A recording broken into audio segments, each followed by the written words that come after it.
kemi shikues shumë të më shumë, në më thonë pletë, shplaka, dashër. A ka mundësi një këshill me ja u drejtu atyre, se të smurë sen, nuk mundën shumë u falë ato në kam sen. Çfarë ibadete ato mundën me bërë, çfarë adhurime?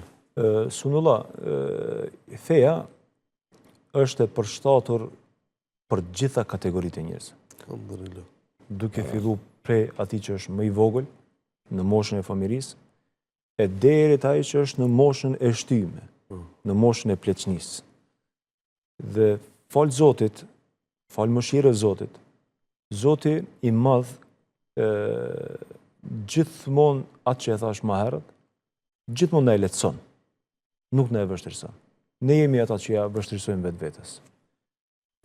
Është shumë e logjikshme dhe shumë e pranueshme se një person i moshuar në moshën e shtyme ndoshta nuk ka mundësi me u fal shumë natën, ndoshta nuk ka mundësi shumë me lexu Kur'an, ndoshta nuk ka mundësi shumë me bë që një i ri mund t'i ban. Mirë po e ka mundësinë e kërkim faljes, ulur, e ka mundësinë e lutjes me fjalë, po nëse nuk mundet edhe me fjalë, me mendjen e tij. Allahu në Kur'an shumë i thot: nëse nuk mundesh, kujtoj Zotin kam, po kujtoj Zotin edhe ulur, por kujtoj Zotin edhe shtrim. Domethënë, kjo është një argument se Zotin dhe prej Zotit duhet me kërku ashtu që kemi mundësitë. Për shembull, thuhet për një prej ulemave të vjetër, thuhet se ka qenë prej tabinëve, në moshën e rinisë, domethënë, ai ndoshta për 2-3 ditë e ka bën nga një hatme. Mirë, po në moshën e pleqënisë nuk ka pas mundësi me lexu më shumë se surën Bekare. Mirë, po ndonjëherë Zoti i Madh në një punë të vogël, për shkak të arsyes që e ke, te Zoti vlen më shumë se sa një punë e madhe që e bën në moshën kur je i fortë, je i fuqishëm. Nuk është më rëndësi sa bëjmë. Te Zoti nuk peshohen sendet me kilogram. As nuk peshohen sendet me matëse. Është më rëndësi se me çfarë zemri i drejtohemi Zotit. Me çfarë sinqeriteti i drejtohemi Zotit.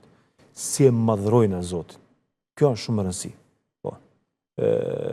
Dikush mendon se nëse unë falem shumë, Allahu do të më jep shumë. Jo.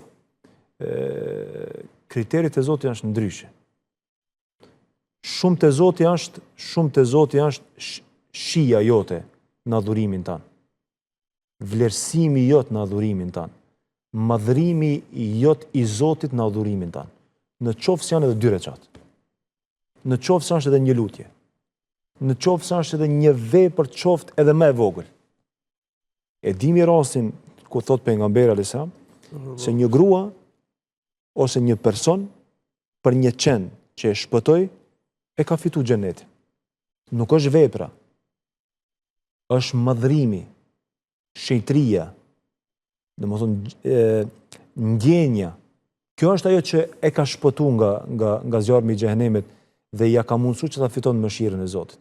Sepse na kemi edhe të kundërtën, që thot pejgamberi alayhis salam, në ditën e llogarisë do të vinë njerëz me vepra shumë të mëdha, gjigante. Mirë, po Allahu do t'ia zgjeson. Pse? Për arsye se veprat e tyre kanë qenë formal.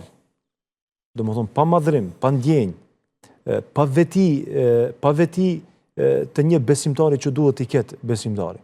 Zoti do t'ja ban plu e hirë për shkak se ai nuk ka qenë i sinqert. Kështu që është shumë e rëndësi çdo vepër që e bëjmë, në çfarë do moshe që e bëjmë, çfarë do vepre që e bëjmë, është me rëndësi që ta madhrojmë Zotin, që t'jemi të sinqert me Zotin, që t'jetë sekret mes neve dhe Zotit madh, e sidomos në kërkimin e natës së kalit.